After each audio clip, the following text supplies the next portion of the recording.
مش اقول لك شويه معناها ثم تقريبا 1% مش كل. وثم بالنسبه للثوره معناها ظهرت برشا حاجات سلبيه ورواسب قديمه، ابقى فهمتني ثم الحاجات الايجابيه اللي ظهرت فيها، وانه نفسيه الناس، نفسيه الاحزاب، نفسيه التونسي، معناها الرواسب القديمة والأنانية وحب الذات ويحب بكونه باش يستبله غيره التونسي، ومعناها ما ثماش وطنية صادقة، لا يكسبوا لا كفاءة عالية ولا وطنية صادقة، معناها ناس توا تتهافت على المادة والسياسة، معناها ثبتت اللي كونه الأحزاب هذه تجارية ما هي سياسية، معناها ناس استغلت الفرصة باش تفتح شركات تجارية في قالب أحزاب، هي شركات تجارية لكن في قالب أحزاب، في قالب معناها أحزاب ومتنوعة وديمقراطية.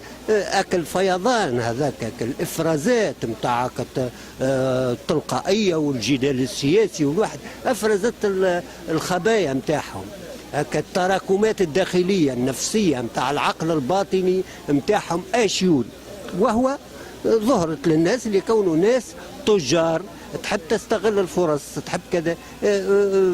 الثورة ما تحقق فيها كان 1%. أنا والله الحل باهية، هي معناها شكشوكة غليان متاع طنجرة عبارة وتفرز التطيب الباهي، معناها لابد من الغليان ولابد كذا.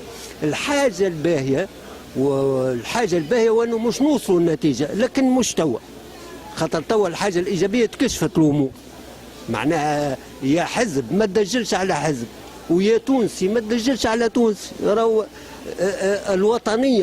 الوطنية في الدم، الوطنية كما السياسيين القدم، معناها ثم عندهم موهبة سياسية، هذا ما يكسبوش موهبة سياسية، معناها يلوجوا على باش كما قال فرحات حشاد الله يرحمه في كلمة، نسميهم مستكرشين، معناها ناس مستكرشين جاو، ما همش يدعي بكونه كذا وشنو، تحس به لكونه يحب يدبرها، والفرق ما بين يحب يدبرها والسياسة فشتان بين هذا وذاك.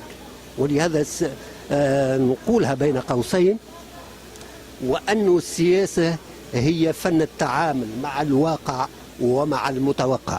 السياسة راهي ماهيش تفليق، السياسة ماهيش تدبير راس، فهمتني؟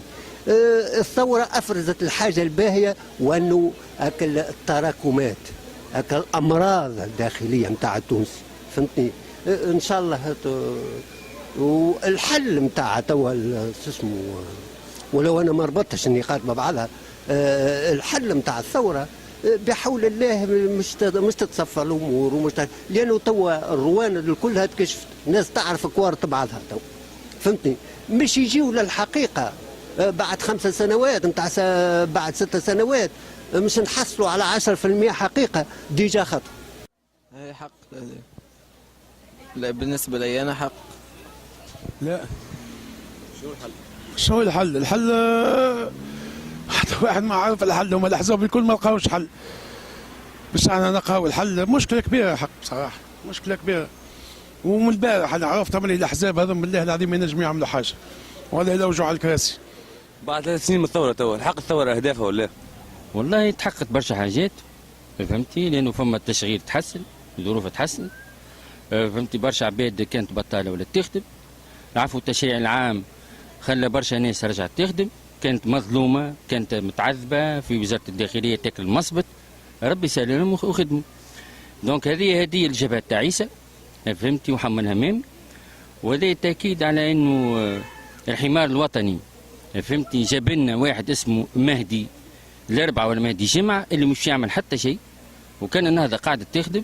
راهو ديما البلاد باش تقعد في التحسن الى ما يبعثوا. انا ناكد لكم هذا بكل تاني، يعني رغم اني راني مش نهضاوي، راني تجمعي، هاو نعلمك راني تجمعي، ونأكد على كلمه تجمع، فهمتي.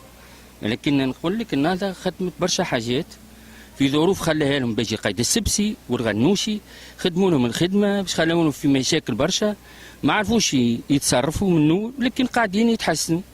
لذا ونينهم ناس نضاف، لا هزوا ولا سرقوا ولا نابوا، هكا خارجين نضاف. باش يجي تويكا سي الوزير الجديد هذا ان شاء الله يكمل الفتره الانتقاليه وتونس تمشي في تحسن ان شاء الله. حق الثوره اهدافها ولا؟ فما ثوره فما ثوره بنصلوا، فما ثوره. شنو الحل؟ حل لازم البلاد هذه يشدوها الميليتير باش تريد، وما فما حتى حزب قادر باش يقود تونس، باش يهز تونس للبرلمان. الاحزاب الكل على بكري تيابيهم، كلهم عندهم حسابات ضيقه، فهمتني. والمحاصصه موجوده من عهد البي، من اللي جا بورقيبه اللي جا الزين، نفس الشيء، حتى النهضه، حتى تكتل، حتى هي الترويكا هذه مش ترويكا هي، فهمتني.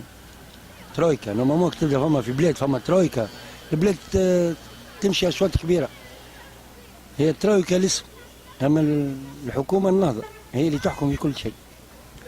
واللي تابعينهم معتمدين، تابعينهم رؤساء بلديه، تابعينهم ناس ماهمش دي كومبيتون، فهمتني.